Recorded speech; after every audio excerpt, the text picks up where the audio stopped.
I don't know what I should get ready for, because the first round of the playoffs are this week as I'm talking to you on a Sunday night. And I feel like either some teams are about to get put in their place and order is going to get restored and all the big favorites are going to win, or there's going to be a gigantic mushroom cloud over everything and total and complete chaos and anarchy will rule.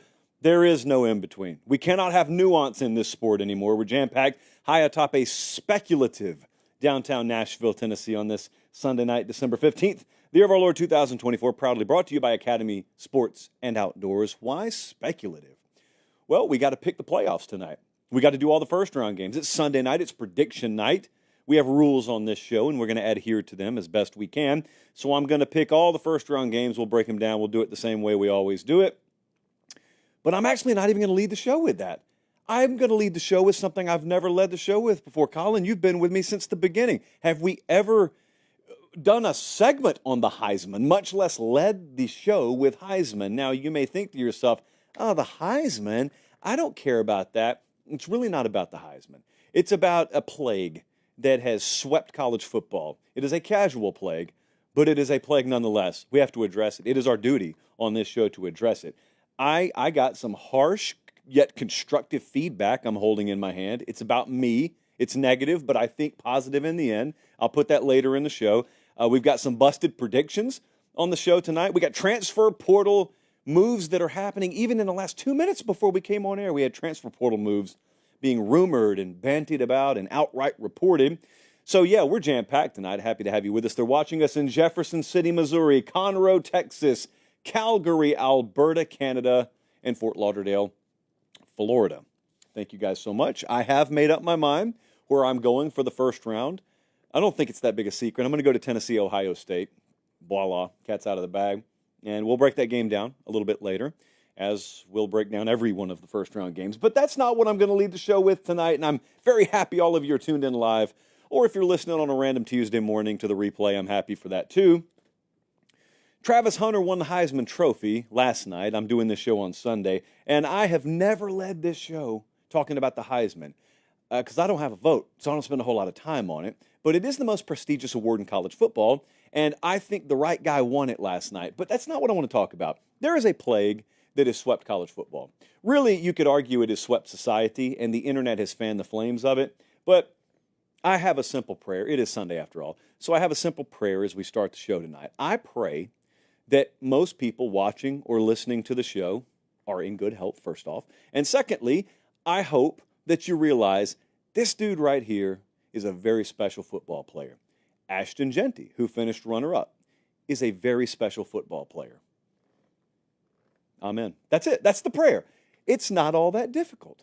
And yet it is so hard for us to get that prayer answered in the affirmative these days because it seems that we have a situation developing in college football that, again, is not limited to college football, but I live in college football. I rarely go outside the castle, so I just live in college football, and I always hope that in our little world here, it's a pretty big world, but in our pretty big world here, I hope that we can sort of wall off the outside noise and outside troubles that the rest of society has to deal with. We are not even of society. We don't even consider ourselves part of society. But we can't. We can't. Someone lowered the drawbridge, and some of the casuals marched their way on in. And I don't know if you have taken part in the discourse lately, but it sounds a little something like this. Either Travis Hunter shouldn't have won the thing, or he shouldn't have won the thing and it's not even close, or he shouldn't have won it, but he only won it because of, and then fill in the blank with anything other than his skill. So, Mima always used to tell me, Joshua, the surest sign of a casual is they find it impossible to deal in nuance, and they also cannot make their point without tearing down another point. Or they can't defend someone or themselves without tearing down another person. This has been on full display the past 24 or so hours, and then in the discourse leading up to this. Now, I will tell you, I am not ignorant enough to the fact that the minority is normally the most vocal. Another Meemaw rule. The people who talk the most are usually the ones who know the least. Now, I always felt that my toes were getting stepped on. as I strived for a career where I talked for a living when Meemaw said that, but I think I know what Meemaw was saying. And she's right, as she often was in her day. If you think that Ashton Jeanty should have won this award, I've got no problem with that. I went and saw him in person this year. G5 Josh, after all. I went and saw him in person this year. If you didn't see him in person, you certainly saw him on TV. One of the best players that we've seen in that position in several years. Outstanding player. Probably would have won this award in most years. It just so happens Travis Hunter came along at the same time as Ashton Jeanty did. So I've got friends who have votes on this thing, and several of them voted Jeanty number one. I will check the iJosh again. Hold on. I'm scrolling my texts. I have not called a single one of them an idiot. And I think Hunter should have won. So, I would have voted differently than them, but I haven't called a single one an idiot. I'm also checking to make sure I don't think that I have torn down Ashton Jeanty's character. I don't think I've belittled his resume. I don't think that I've called into question bias. I just differed in opinion with them. Mildly. Not severely, mildly. Some took it a step further. And some have gone as far as to say, not only should Jeanty have won, shouldn't have even been close. Not just that, your sanity is called into question. Your integrity is called into question. If you voted Travis Hunter, number one, and you have to be in on it, you know what the it is, right? Actually, I hope you do, because I don't know what the it is. It's got to be some ulterior motive. There always is one, after all. It's impossible in the year of our Lord 2024, in sports or in life, for someone to have a different opinion than you based on logic. It's got to be something more. There's got to be something more there. It's got to be a bias. It's got to be glazing. It's got to be someone's been bought and paid for. You got to be a shill for something. You know, you've got the internet. You've got a social media account. You see all this. So it is my opinion that Travis Hunter should have won this. It is my opinion that many, many years past, had there not been a Travis Hunter, Ashton Jeanty would have won this award. I mean, I could go back, and I'm not a Heismanologist, but I could go back several years, several seasons, and I can think of several of them where Jeanty would have been better than whoever won it that year. But that's not how the award works. So I am here to humbly suggest one thing to you, and that is I think the right guy won. I wouldn't have thrown a big fit about it had the other guy won. I think both of them were very deserving. However, there is the plague of casuality that has swept America. College football has not been immune. And that plague is, and it's not even close. That might as well be the plague. We need to acronym it, but that might as well be the plague. There is no nuance. There is no both guys were really good. There is no, even if this guy's a 10, we got to acknowledge this guy right here is a 9.5. No, it's this dude's a 10, this dude's a 0. It really, really started in the American sporting discourse, at least as far as I observed it, when we got into the whole Jordan LeBron thing. And it was never, dude, both of them were insane. It was always, dude, Jordan was trash. He could never survive in this era. Or LeBron never would have been able to deal with those defenses. And I was always just sitting over there in the barbershop. Yes, you heard me right. I was always sitting over there saying, hey, I can barely spell basketball, but aren't both of them pretty good? And here I am now caught up in it.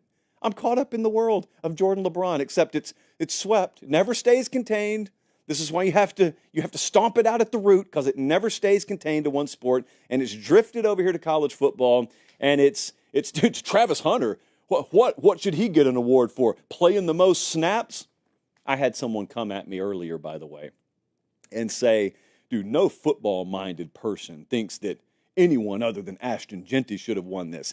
I promise you there are football-minded people, up to and including players and active head coaches and coordinators and assistants and whatnot, that looked at Travis Hunter play this year and said, dang, whoa, wow, can you believe that? I promise you, it's not 100-0. It's not all on one side, none on the other. Again, that nuance word, just keep it in mind. There are layers to this. There is logic to be applied.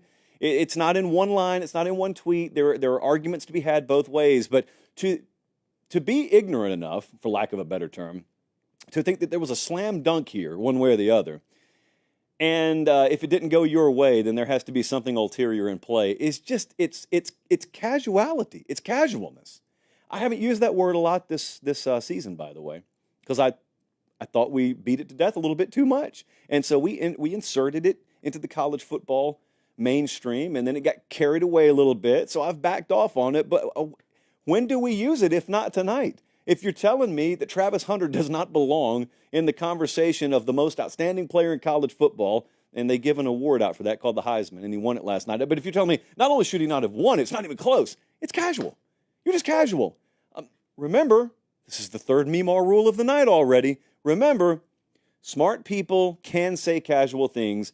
Casual people rarely say smart things. So it could be that you've just gotten caught up. It could be that you've just gotten caught up. I'm listening to a whole lot of, oh man, he only got it because of the Deion effect. Hey, false. Could I insert an alternative point of view?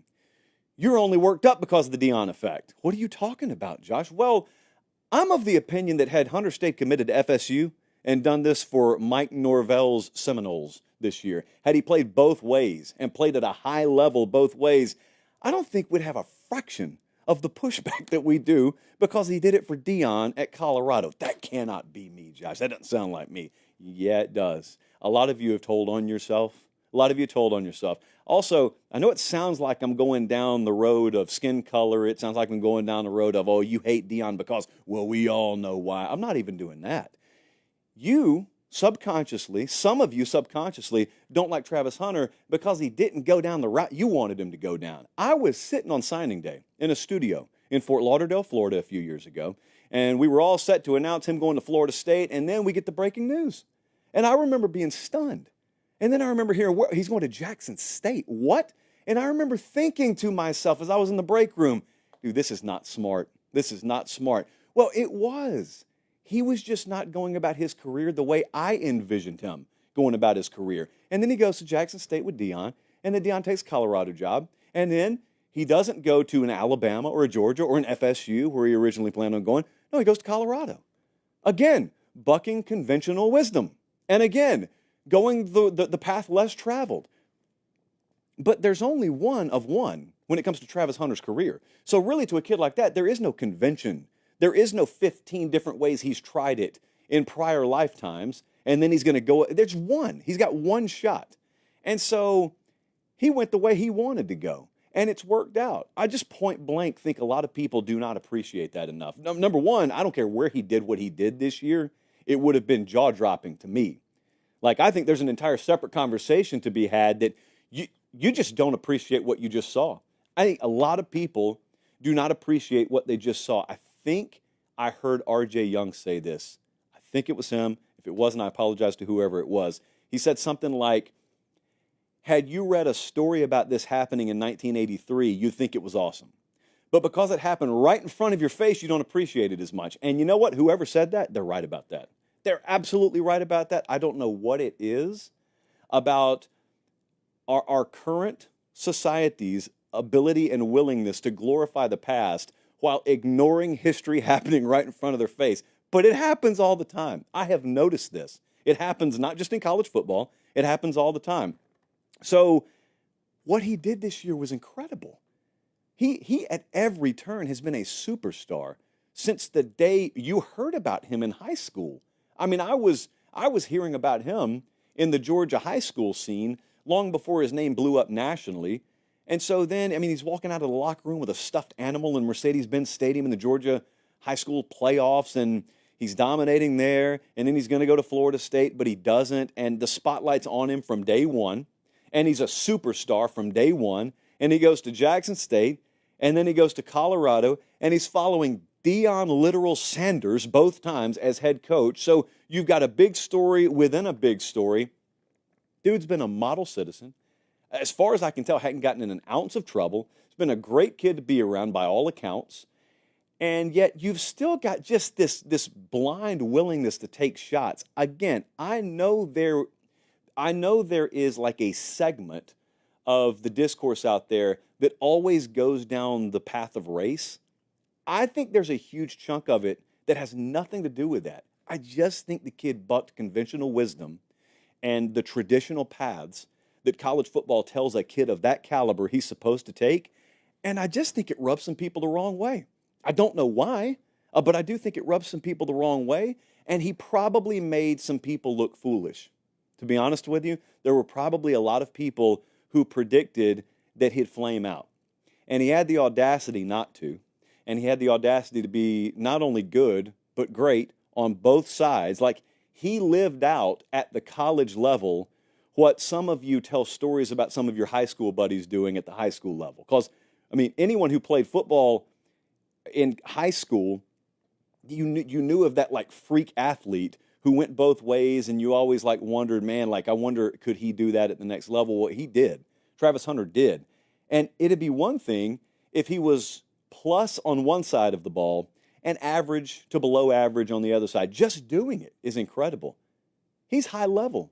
At the Power 4 level of college football, he was plus on both sides of the ball, plus to great on both sides of the ball. Could have an NFL future on either side of the ball. I don't know what he plans to do, but I thought it was incredible to watch. I'm not sure it was appreciated enough in its time. He wasn't doing it as a novelty act on a 4-8 team, by the way. He, among others, elevated that team's level of play this year. They were knocking on the door of playoff contention. They were knocking on the door of playing for the conference championship until the final week of the season. So I don't care if you think Jeanty should have won the thing. That's fine. But to think Jeanty should have won the thing and that not be enough, and then try and tear down what Travis Hunter just did, that kid just played one of the best seasons you will ever see in your lifetime. I don't care if you're 18 or 88. That's one of the best seasons, and it's one of the most remarkable accomplishments that you will ever see. To do what some guys occasionally have, like, broached in the past, no one's done that. We haven't seen anyone do this.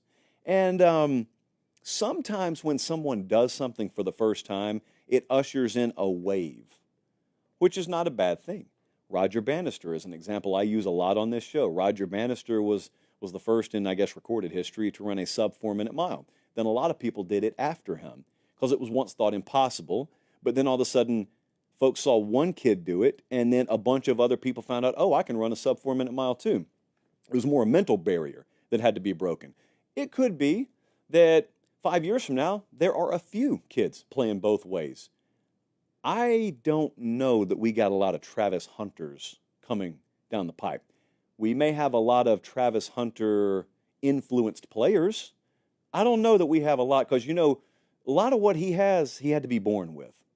And I don't know that you're going to have a lot of kids, even if they're willing to play both ways and in the perfect position to play both ways, that have the DNA that Travis Hunter was born with. So I enjoyed watching it. It's not over yet, but I enjoyed watching it. Academy Sports and Outdoors looks at the calendar. It's December 15th. So what do we know? Well, in years past, we knew that means Christmas is around the corner. Now we know it means Christmas, and the first round of the college football playoff is around the corner, which means I need to buy things to put under the tree. But many of you are so fortunate as to be getting ready to go to playoff games yourselves. If you're an SMU fan, be real. You've never tailgated in State College, Pennsylvania, and even if you have you done it in 22-degree weather? Tennessee fan, how frequently have you visited Columbus, Ohio? So all I'm saying is with the new landscape, with the new ventures that you're about to go through, make sure that you're geared up at Academy Sports and Outdoors. Josh, I can't get to one in person. Well, make sure that's true. But if you are right that you don't have one in your backyard, boom, academy.com. They'll hook you up. They'll hook you up every which way you need to be hooked up. Like I said the other night, short of healthcare supplies, there may be one or two other things you need in life. Outside of all that, Academy's got everything else you need to live. Not just to tailgate, but to live and tailgate. All right, let's go. Let's do it. It's time. The college football playoff is here. Tennessee at Ohio State, that's the game I'm going to be at. That is Saturday night. That is 8 o'clock Eastern time. That is on ABC. This is a really treacherous spot. It's a treacherous spot, number one, because I'm going. And so in the past at Ohio State games, things haven't always been ideal when I've been there. However, I went to the Penn State game this year and they won. So I cannot solely be to blame. And I was not at the Michigan game, and you guys lost. So we've beaten down that narrative a little bit this year. But think about the path here. This is why it's treacherous. Tennessee plays Ohio State, so either one of them have a really tough challenge in round one. But the path, if any one of these teams wants to ultimately go and win a title, they got to beat each other. And then they got to go play Oregon. And then they probably draw Texas. And then they may have to deal with Georgia in the final, or a team that was good enough to beat Georgia, Notre Dame, Penn State, whoever. The path is insane. That's 4 games you got to go win. I mean, Tennessee's got to beat Ohio State, Oregon, let's say Texas, and let's say Georgia. What? Yeah, that's how the bracket works, because we have these wonderful auto bids. So we got a home favorite here, and we got Ohio State's favored by 7.5, by the way, if you're listening on podcast. I got a touchdown favorite at home in a playoff game, and to me, that home favorite of a touchdown plus has one big concern and one big question mark. So the offensive line for Ohio State is just an outright concern. Now, this is common knowledge, so much so that I think we have to restate it. Because, they lost Simmons, left tackle, Seth McLaughlin, who just won the Remington Award for being the best center in the country. What a story that is, by the way. Transfers from Bama because he can't snap the ball. They can't get the ball snapped, whichever side of that debate you fall on. Goes and wins the Remington. And he wins it over Bama's center. So, that's just a crazy dynamic in and of itself. The offensive line is a big question for Ohio State, and that's a concern, rather. The question is the quarterback position. So nobody has had big success running the ball on Tennessee. So I'm going to blindly take an assumption here, and that is I don't think with this beat-up offensive line, Ohio State is going to just pound away on the ground. I don't believe that's going to happen. They didn't do it against Michigan. I don't believe they'll do it here. Secondly, because of that, I think there is a lot of weight that falls on the shoulders of Will Howard here. And he's not a concern. I would list him more as the question. Will Howard's played big in moments before. He just didn't against Michigan. That's the freshest memory in everyone's mind, mine included, Ohio State fans included. And so a lot of that could go into how they called that game. I'm willing to listen to all that. But I'm just saying, absent all that, because that same coaching staff is going to be calling this game as well. So absent all that, Tennessee's better than Michigan. I know that's breaking news to a lot of folks, and I know Michigan gave you ample pushback that Saturday afternoon in Columbus, but this is a really, really good Tennessee team here. They're not going to give you a lot. And I don't think that you're going to run the ball incredibly effectively against them. So we've got a concern on offensive line. We've got a question mark at the quarterback position. Now, I think Ohio State's got to swerve their identity a little bit in the way they call this game versus the way they called the Tennessee game. They're facing the number 8 run defense in the country. They're facing the number 12 pressure rate defense in the country. So when I watched them, and when all of you watched Ohio State play Michigan, you probably thought to yourself the same thing I thought, which is, man, they look like they're just trying to lean on Michigan. They look like they want to be the bully against Michigan. Uh-oh, it's not working. Why are they continuing to stick with that? Help, pull the nose up. Done. They lose. I do not expect a duplicate performance here. So that means you have to look at Jeremiah Smith. You have to look at Tate. You have to look at Egbuka. You have to say, we recruited these guys for a reason. It's in our best interest to utilize them much more effectively than we did or even we even tried to do against Michigan. And that's how we got to go about things. They counted on leaning on Michigan, and it didn't work. They cannot count on leaning on Tennessee here, nor should they. It is not the way this roster is built. It is not the way the current roster with the offensive line injuries are built, and it's not what the matchup dictates. So they've got to count on the wide receiver position here. I know that in spring, they may have fancied themselves leaning a different way identity-wise, but the reality of the situation is it doesn't look like you're ready to do that. And if you're ready to do it, are you really telling me that the style of offense that failed to beat Michigan is about to beat Tennessee and Oregon and Texas and Georgia?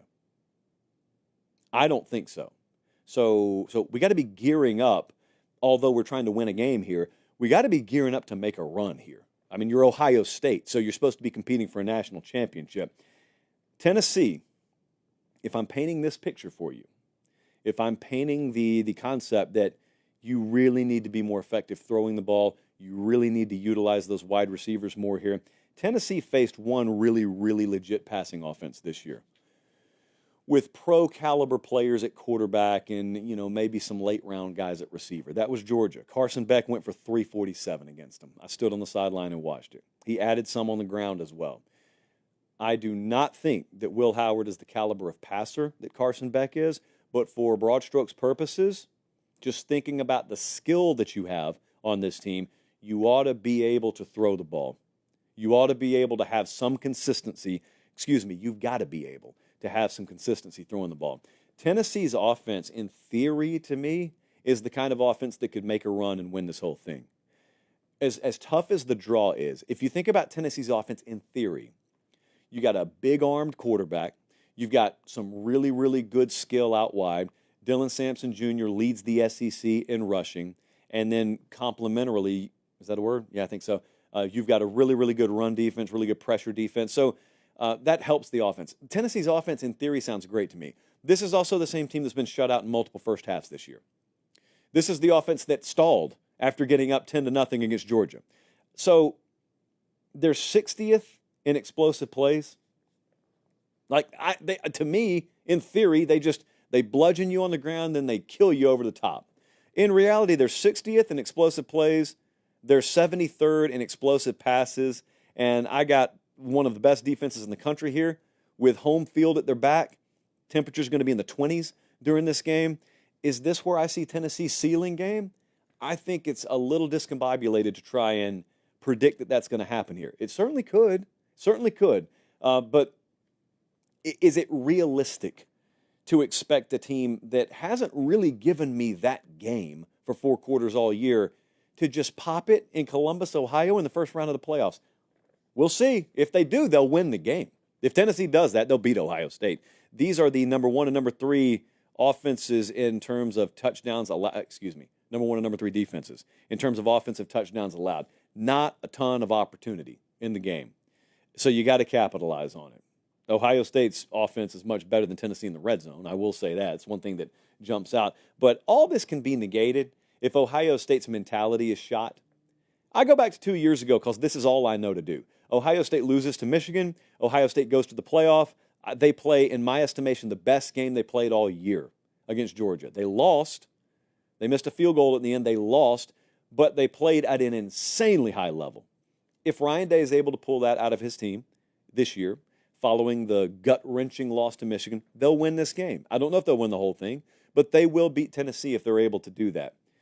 If Tennessee gets their ceiling game and Ryan Day gets an A- or better level performance out of Ohio State, well, then you could look at the game of the year in the playoffs in round 1. Colin, let's take a look at what the model thinks on this thing. I've got FanDuel right now hanging Ohio State minus 7.5. The model is bigger on Ohio State. The model has Ohio State minus 9. I slightly disagree with the model.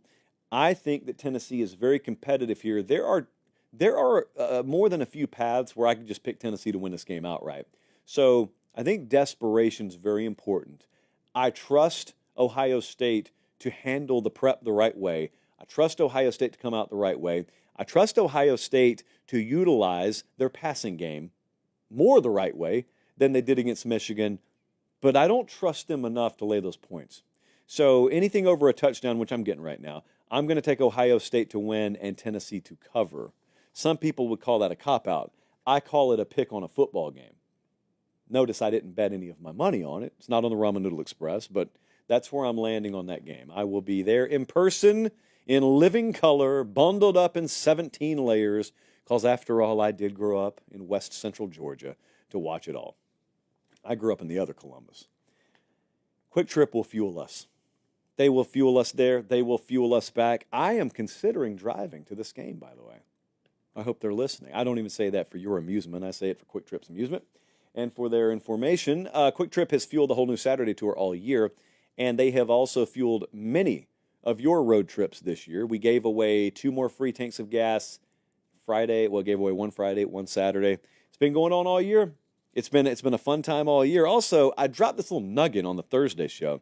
I dropped the nugget about the cold brew on tap that they have.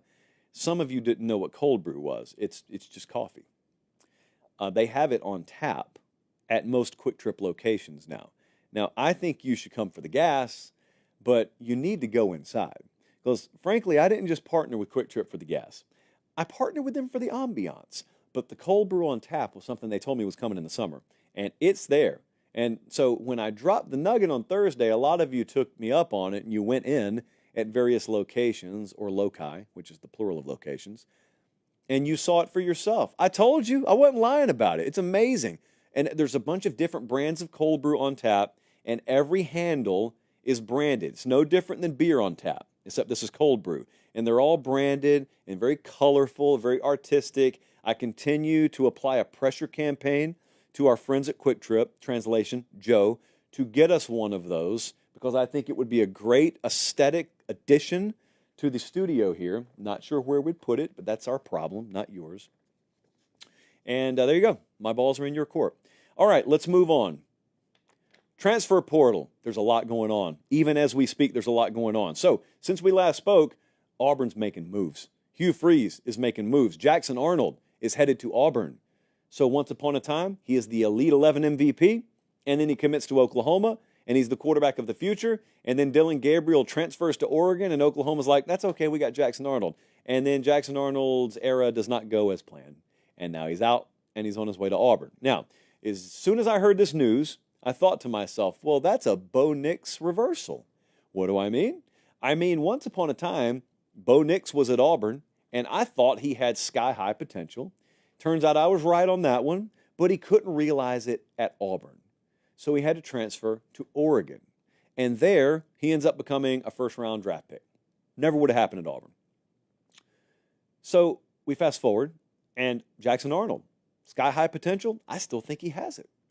He just was never going to realize it at Oklahoma. So this one is transferring to Auburn to try and realize his potential. Will it happen? I don't know. I really don't have a great feel for it. I do know that Auburn is working fervently to try and backfill or reload their roster elsewhere. For example, Matt Zenitz just in the past few hours has said Xavier Chaplin, who was an All-American tackle in 2023 at Virginia Tech, they're expected to land him as well. I mean, Auburn understand the score. We talked about this in October. Auburn's season was largely going down the drain. I thought to myself, it's going to be tough, but this year's team looks nothing like next year's team will look. We know the quarterback of their future is not on the roster right now. At least we thought so, and that ends up being true. So these are pieces. This is not a team. These are pieces being put together. We'll see how all the pieces start to connect in the spring. We'll see how much work there is to be done with Jackson Arnold. Because, I mean, Auburn was a turnover-prone team this year. Jackson Arnold was a turnover-prone player this year. Is it a double negative situation where that equals a positive? I'm not sure that extends from the grammar classroom to the field. Hopefully. I also think it's a little more complicated than that. Miller Moss has landed at Louisville. So Miller Moss, the story around Miller Moss, I think, is egregiously mischaracterized. I still think he's a really good player. I think he was in a really bad position, ironically, at the quarterback position, playing for Lincoln Riley this year, which is like the antithesis of the way we've always told that story in the past. In the past, it's quarterbacks need to go to Lincoln Riley to benefit, to flourish, and just so happened this year's situation sucked. And Miller Moss was right there in the middle of it. I still think he's a really good player. And I think Louisville is acutely aware of who they have to be and what they've been doing. This is Jeff Brom's third portal quarterback in 3 years, and they've figured their process out. I think Miller Moss, I'm just telling you right now, I got a lot of respect for what our 24/7 sports folks do in their rankings. I'd have this dude a lot higher than 41st in the portal. Let me just put it that way. So this is a top 20 passing offense. Isaac Brown's there at running back. They know what they're doing. I have very little doubt that whatever Miller Moss's maximum capability is, we haven't seen it yet. And whatever it is, Jeff Brom and that staff will get it out of him. So this was a sneaky situation.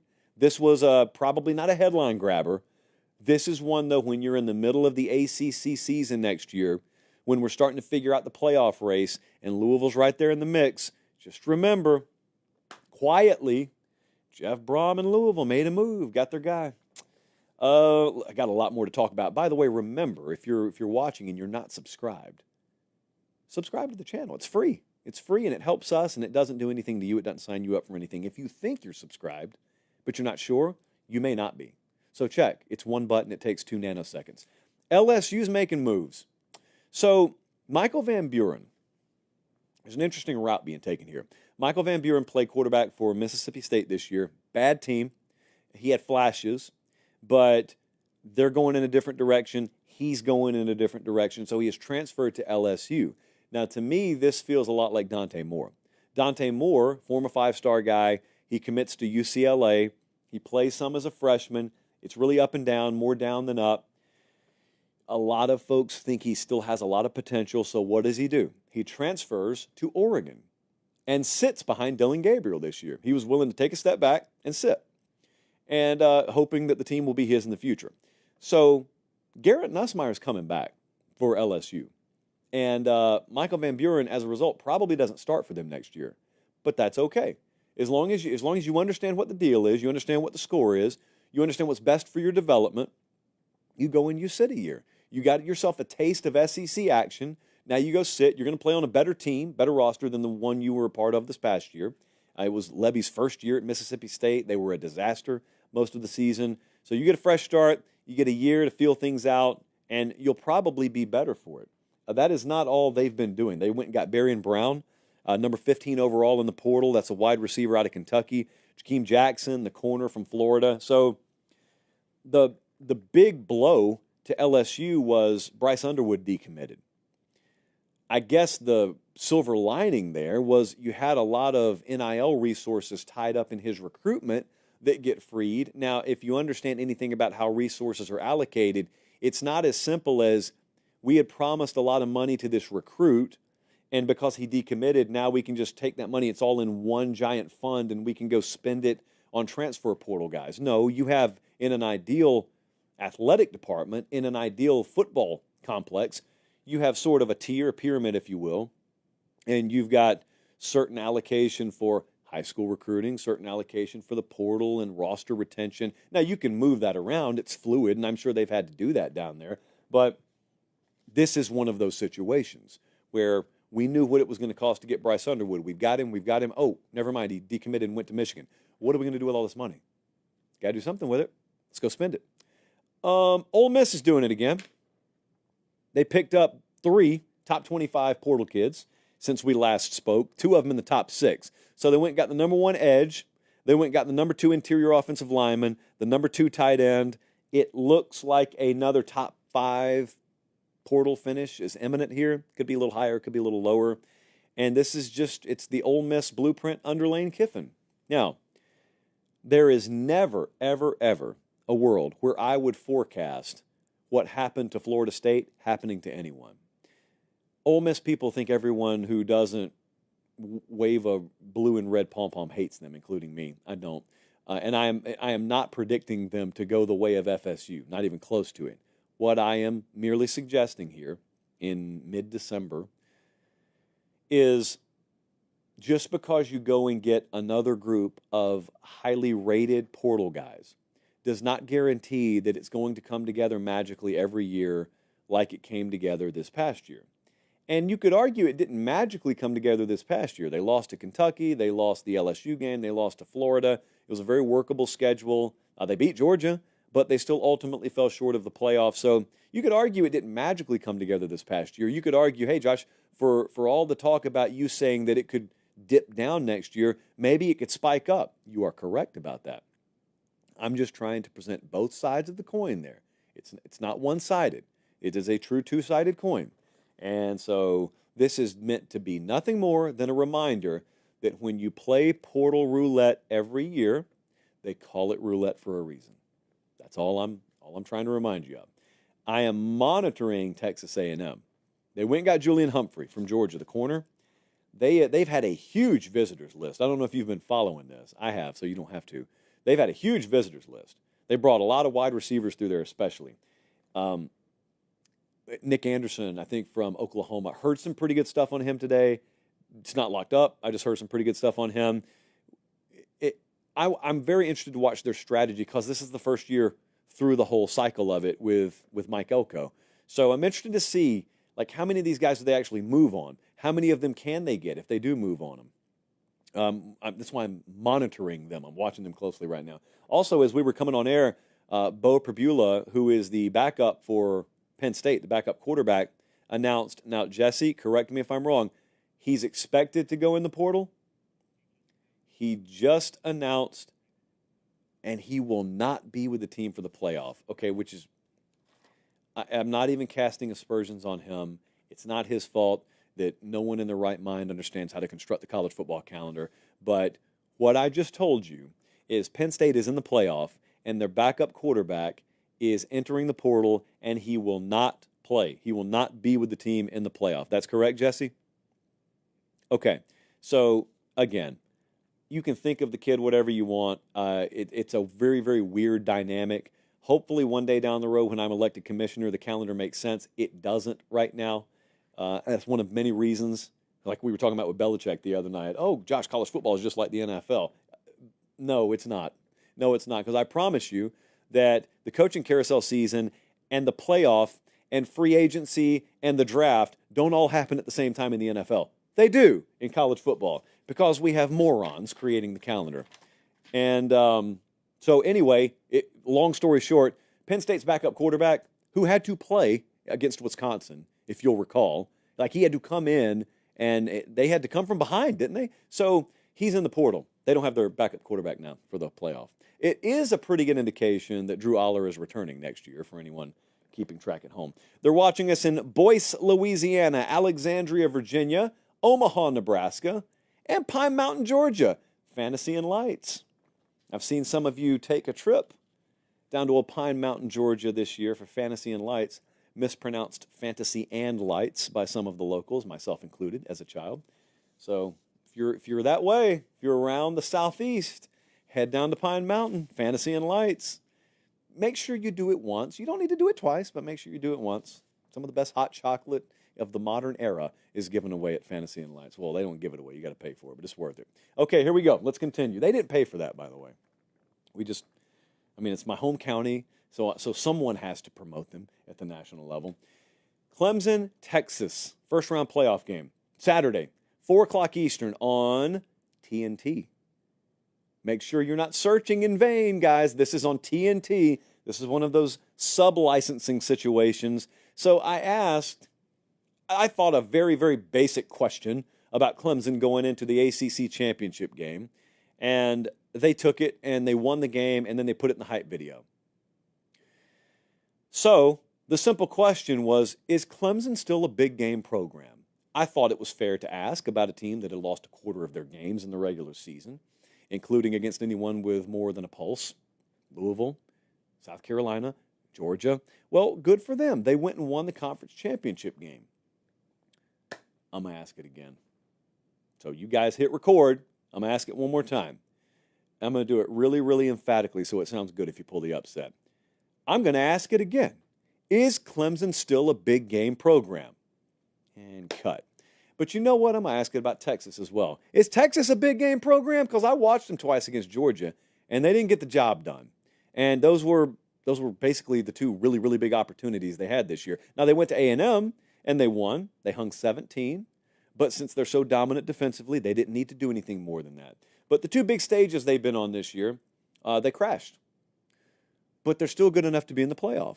And they're still good enough to be favored by, 11.5 against Dabo Swinney and the Clemson Tigers. So, Clemson in 2024, I can sum them up pretty easily. Can they generate explosive plays offensively? If they can, they can win the game. If they can't, they'll get buried. It's been very, very crystal clear that is their team profile this year. It used to be when you saw that Tiger paw, you expect dominant defense. Well, that hasn't been the case this year. Explosive plays. It's either feast or famine with them. They are top 20 in every bucket in terms of creating explosive plays this year. The problem is Texas's defense is number 1 in America in preventing that. The matchup's horrible for Clemson, by the way. Texas defense also top 15 against the run. So if Clemson gets limited on the ground and this matchup is as lopsided as I think it is when it comes to Clemson's O-line versus Texas's D-line, then that puts Cade Klubnik under immense pressure.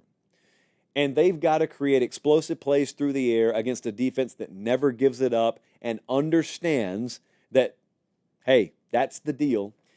And I watched A&M try to do it, and they couldn't. And Clemson is a more effective offense than A&M. I would grant you that. But A&M was at home. Clemson's going to be on the road for this.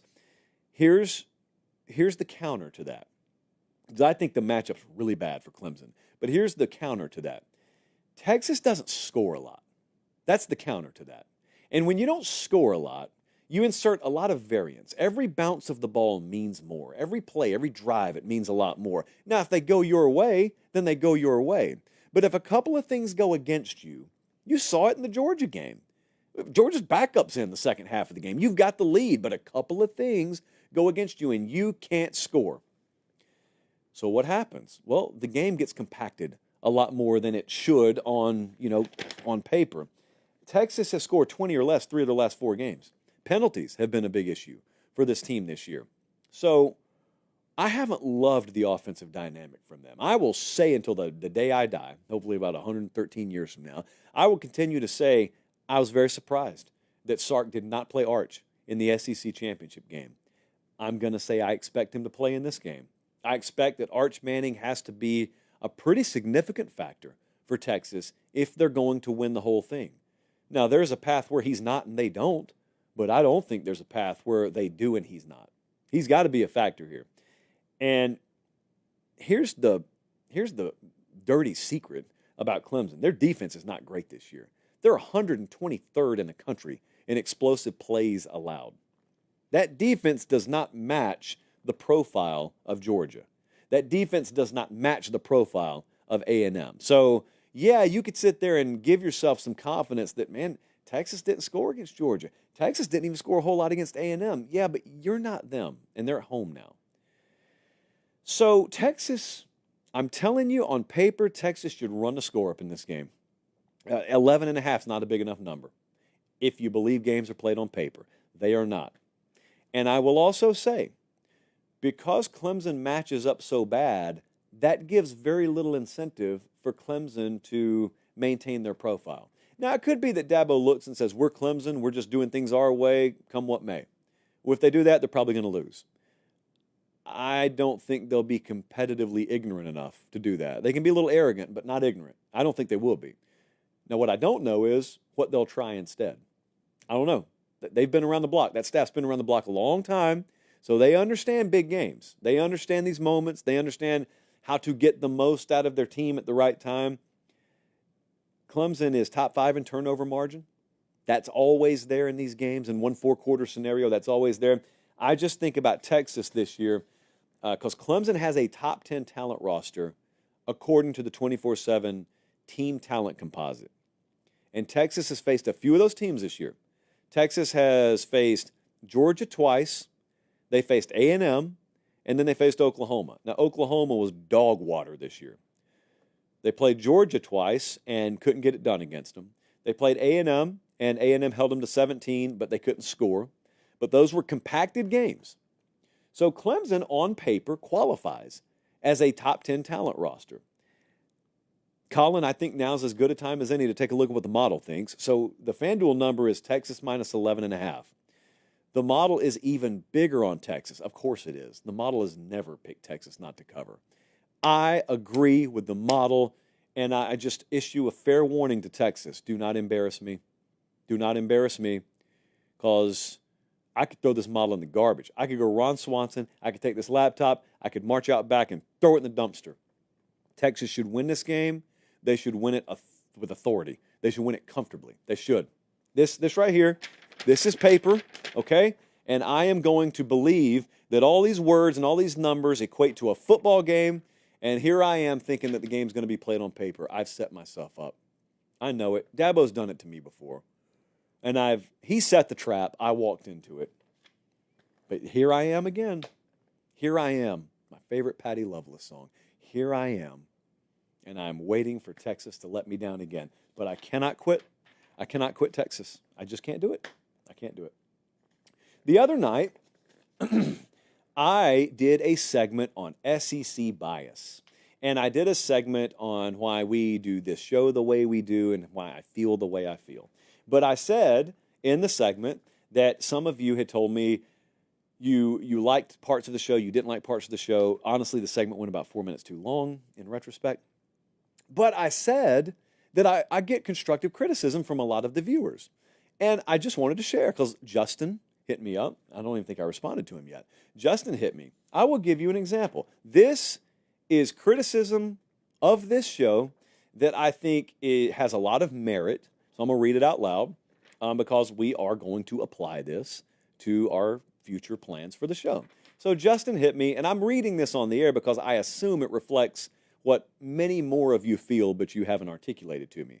He said, I do not think SEC bias is the issue. I think the issue lies in the idea that you think you have to cover only the teams and subjects that give you the highest ratings. College football is the best and most diverse sport in the world, and it's out of our control that the sport continues to be squeezed into something that it was not made to be by conferences and corporations in the name of money. However, we can control the presentation and coverage of the sport as a whole. And it's only when we give in to the idea the sport is doomed that we really lose the sport we enjoy. You have a bigger platform than 99% of the people that cover the sport, and I do not think you started what you do in the name of covering only what gets the most views. This shows in how you have continually had to defend yourself against people who have criticized the show. As the sport continues to change, we need passionate people who cover the sport the right way so it does not become unrecognizable, and that is something you can do and be great at. That was from Justin. I think there's a lot of merit to that. So I have taken it under advisement. We will adjust accordingly. I think it was a really good point, and I appreciate him sending that. Let's continue on what is a playoff prediction Sunday show. Indiana at Notre Dame. Is anyone 100% sure they know how this game is going to go? It's a Friday game, so this is, 5 days from now. It is an 8 o'clock Eastern kickoff on ABC. I saw a stat the other day. Some of you Notre Dame folks can tell me if this is wrong. This is the first time ESPN or ABC has broadcast a game in Notre Dame Stadium since like 1990. Was that right? Wow. Hope the trucks remember how to get there. So Indiana versus a high-level opponent. We saw it against Ohio State. They lost 38-15. Notre Dame needing to be dynamic on offense. I don't know the last time I saw it. Notre Dame's been so good, they haven't really had to throw the ball a whole lot. So this, if you're watching on YouTube, this is the entire portion of the bracket that this game is existing in. Indiana, Notre Dame, round one, and then you got SMU, Penn State happening the next day.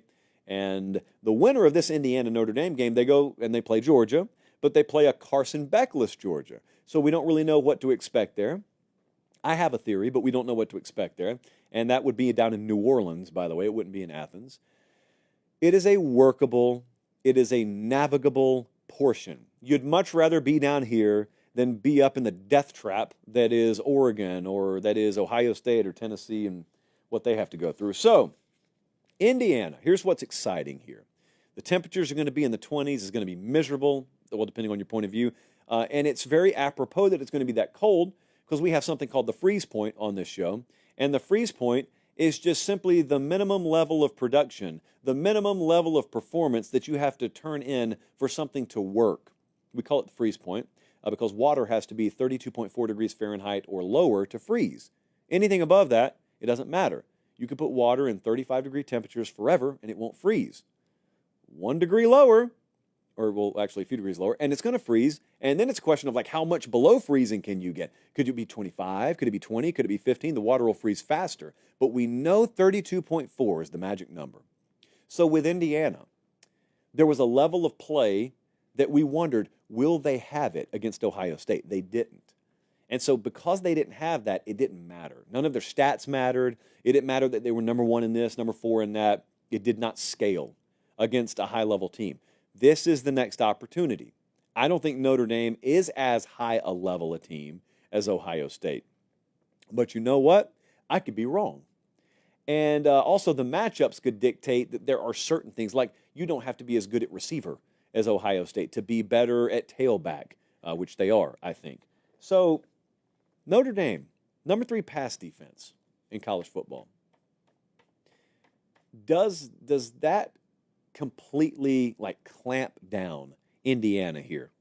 Because the one thing I'm remembering is the best passing offense that I remember Notre Dame having to go up against this year was USC. That's when the backup had been put in.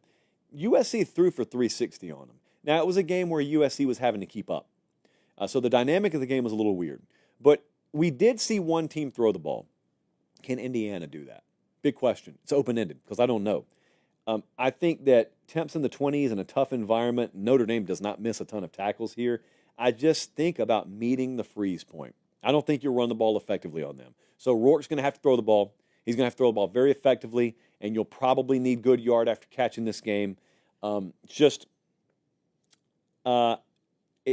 It's tough. It's tough for me to buy into it when I haven't seen it happen all year against a quality of opponent to this caliber. Notre Dame, I believe, they will never say this. They will never say this out loud, nor should they. I believe Notre Dame thinks they can do to Indiana what Ohio State thought they could do to Michigan. Now, Ohio State was wrong. They couldn't do it to Michigan. Is Notre Dame right? Can they lean on Indiana, even as Indiana is top 10 in all these defensive categories, even as Indiana is elite statistically against the run? Can Notre Dame look at it and say, that's great and all, but you hadn't faced us? So we don't really care. Like, all due respect, rip the stat profile up, throw it in the garbage. We're going to lean on you all night because we think if we run the ball at you 47 times, you cannot withstand it. I believe Notre Dame thinks that. Do they really think that? Is that how they're going to call this game? Are they right about it? And does Indiana's game allow them to do that? And what I mean by that is it's well and good. It's all well and good to say that. What if Indiana's up 10-0? What if they're up 14-0? Are you still just run? No, you're not. Then Riley Leonard has to throw the ball. Or there could be another scenario. The other scenario is Notre Dame's just wrong. Notre Dame thinks they can lean on Indiana, but they can't. Much like Ohio State thought they could lean on Michigan, but they couldn't. And then they panic a little bit, and then they have to start doing things that they don't really want to do. Well, that's when you get them out into the deep end a little bit, and at the very least, they're uncomfortable. You've got to go to their building. You're already going to be uncomfortable. How does Indiana make Notre Dame uncomfortable? Each team is excellent in the turnover department. This is the number 1 and number 3 team in points off of turnovers. The two big outstanding questions as we get ready to take a look at what the model thinks. The outstanding questions here. Can Riley Leonard win if he has to throw the ball? Because no one's really forced Notre Dame into that spot. The only one that did, it feels like it was 10 years ago. Northern Illinois put them in that spot. They couldn't do it. That's just a clunker of a game. I'm willing to throw it out. Can Indiana put them in that spot?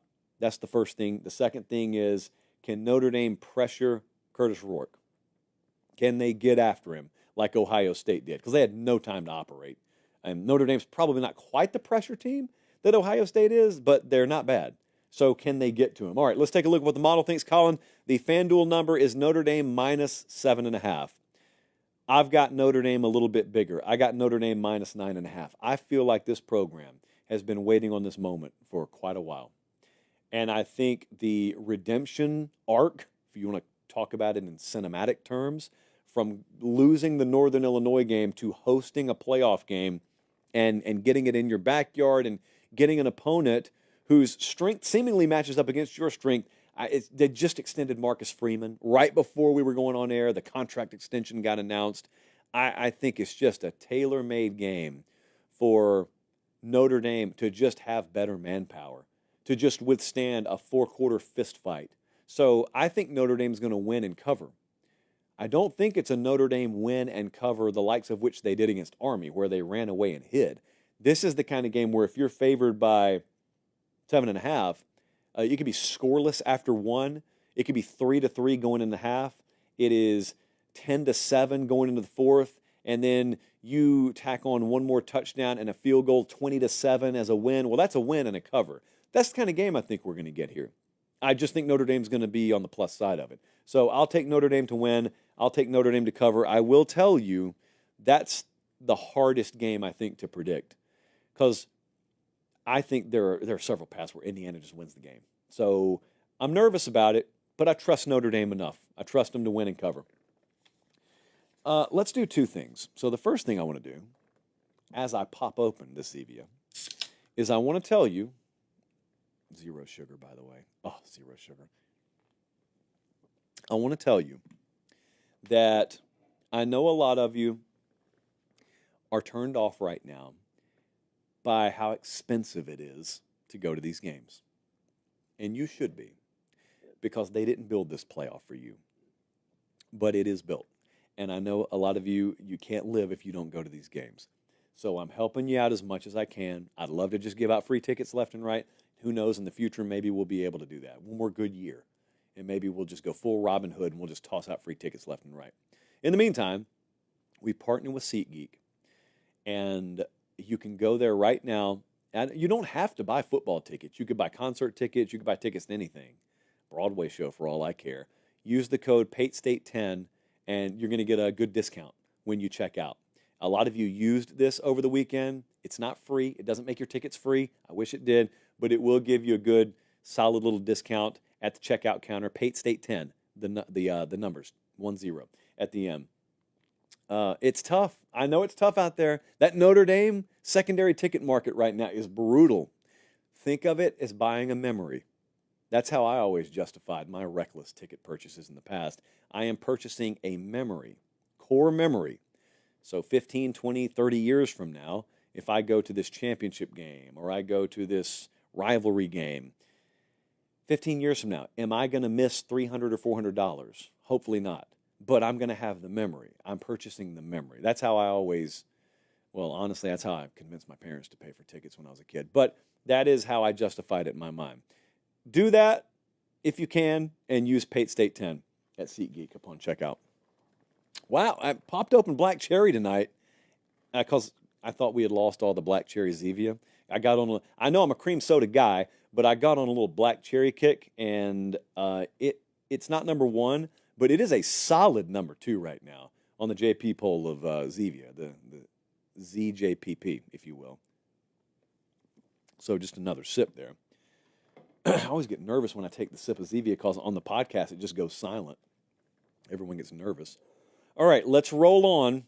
Now this is the one I'm ready to see. SMU at Penn State. Saturday, noon Eastern kickoff on ABC. I am forecasting a kickoff temperature of 24 degrees. And we're going to eventually hit a high of around 28. That's the current Pate State forecast. Stay tuned, though.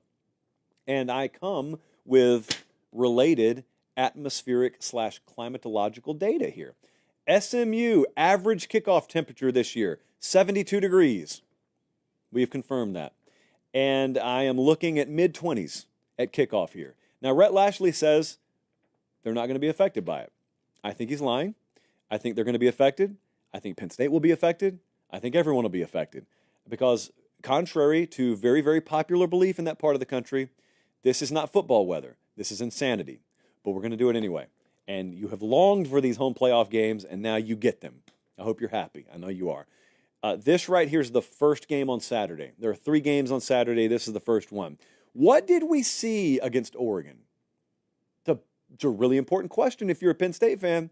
And candidly, if you're in that part of the bracket, it's a really important question. Because I'll tell you what I thought I saw.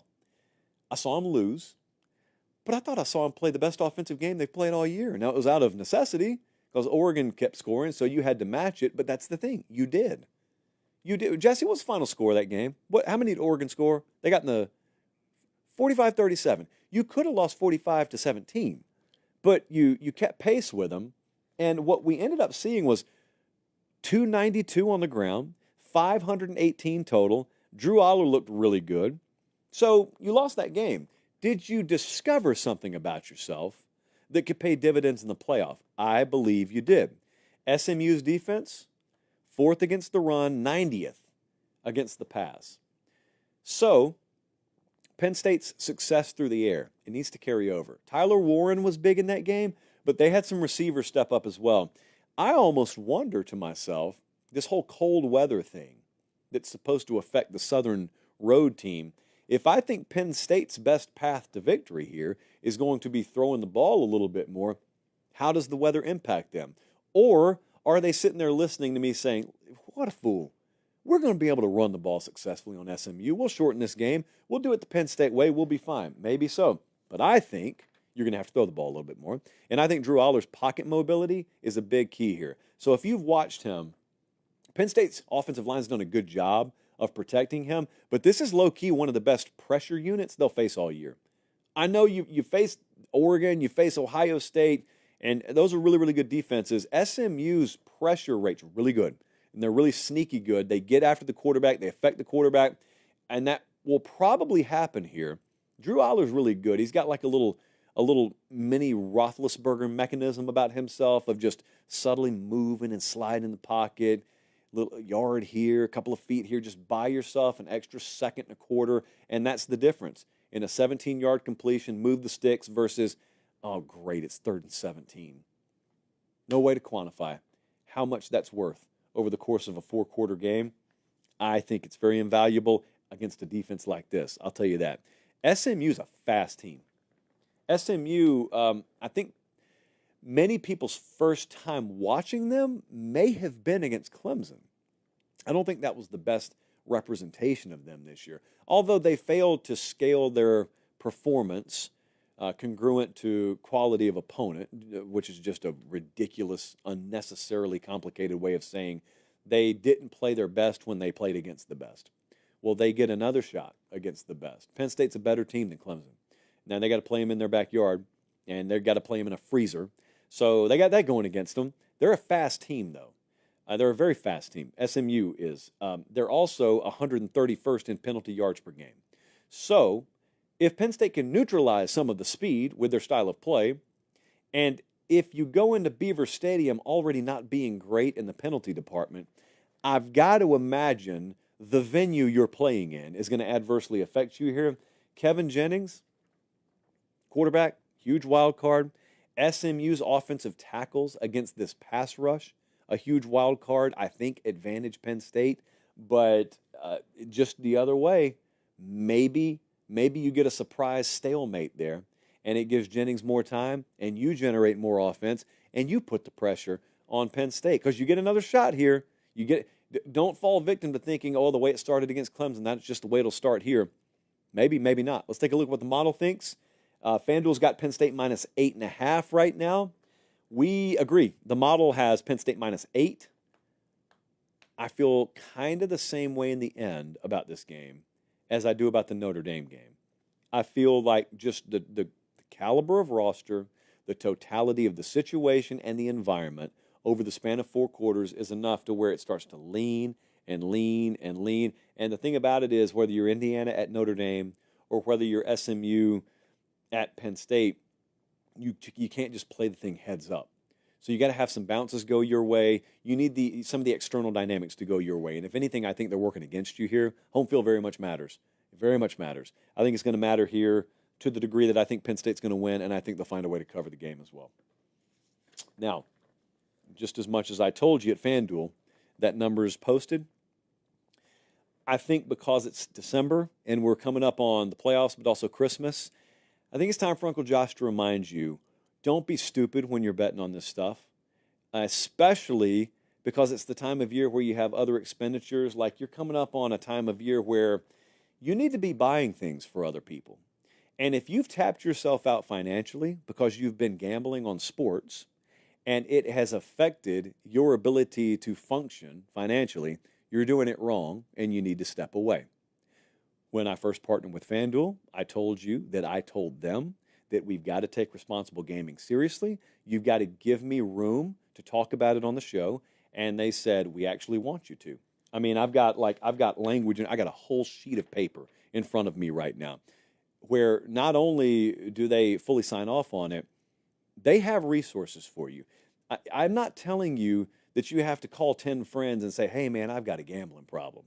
You don't have to do that. It's great if you can be held accountable by friends, but you don't have to do that. But if you're in trouble, So back away. If you can't afford to lose money, don't be betting that money. Don't be dumb about this. And if you need to, conversationsaboutbetting.com, that's a really good resource. FanDuel.com/playwell, that's a really good source. I'm not just talking about literature on things like gambling addiction, because not all of you who have trouble are addicted to gambling. I know that. Some of you just made some poor decisions. But if you need self-imposed time limits, deposit limits, activity statements, spending tracking, maxing your wager size, that's the kind of stuff that you should preset for yourself. Every one of you should be doing that, not just the ones who are in trouble. The thing about trouble is you want to address it before you get into it. You want to take preventative action. Some of you are already in a little situation right now where it's too late for that. Back away. Back away and just come back when things are better. But if you're not there yet, take proactive steps to not be there. I'm telling you right now, you don't want to be in a position where your mood is altered, where this season is altered, where relationships are altered because you've gotten yourself in trouble financially because you don't know how to bet responsibly. If you can't do it responsibly, do not do it. As much as I partner with FanDuel, as much as I really, really enjoy weaving that content into this show, do not mess with this stuff if you can't do it responsibly. It should be no different than I went and saw Gladiator 2 the other night. I spent like $40, $50 at the movie theater. I did that because it was entertaining to me. Now, in that case, I knew the return I was getting on that $50 was some overly buttered popcorn and a movie, which I gave a B+. I thought it was really good. Some of our friends in the community have been hating on Gladiator 2. I thought it was pretty good. But I could afford to part with that $50. If I couldn't, it would have been dumb for me to go to the movie. Just like it would be dumb for me to lay 2.5 with the Steelers for 50 if I can't afford to lose the 50. So if you can't afford to lose it, don't be betting it. That concludes our advice tonight from Uncle Josh. Now I just return to regular old me. Busted Bold prediction season is a great time of year for me because as you've noticed lately, I've been raked over the coals because I've missed on some predictions. But you know what? I'm not alone. I know I have the evidence right here because many, many of you, hundreds and hundreds of you went on the record in the spring, and you gave me your boldest predictions of the season, and I said, you've got to put your name to this, and it's got to be something you really feel. Don't be messing around. You got to really feel this. Well, here we go. Unfortunately, things didn't go well for others, not just me. Bold prediction that's busted from Gadsden, Alabama. Clemson, Oregon, Utah, Georgia all win their conferences. I put a 9.5 on the boldness scale. Clemson ends up doing it. How about that? Oregon, ditto. Utah, horrific. Dead on arrival. Utah, bleh. Now, Georgia did it too. This is why, we were just talking about responsible wagering a little while ago. This right here ended up being a 4-leg parlay that our friend there submitted. And what we have here is we have a guy going 75% on his picks and losing money. Now, what sense does that make? Utah was just a black hole in the middle of an otherwise this is a donut. This is a donut bet because everywhere around Utah, pure icing and deliciousness. Clemson, ding. Oregon, ding. Georgia, ding. Utah, hole. And Utah was the one that was supposed to come in and be the sure, steady hand in the Big 12. And they fell off a cliff. They fell down into the well. They are Catherine down at the bottom with Precious and Buffalo Bills just yelling at them to put the lotion on the skin. That's where Utah is right now. So no bueno on the first one. The next one, Adam from Hartford, Wisconsin. Other than the new G5 champ, there will be no new teams to make the 12-team playoff that haven't already made the 4-team playoff. This was, of course, ridiculous. And I labeled it as a 10 when you sent it. Adam, love you. You're not ridiculous. The prediction was. No new teams. Okay, so just so you know, 5 of the 12 teams that made it are new, and I'm not even counting Boise. I'm not counting the G5 team. Penn State never made it before until now. Indiana never made it before until now. Arizona State, same. SMU, same. Tennessee, same. We were putting 12 teams in this thing. minus the G5 team. We were putting 11 teams in this thing. You didn't think there was going to be one newcomer?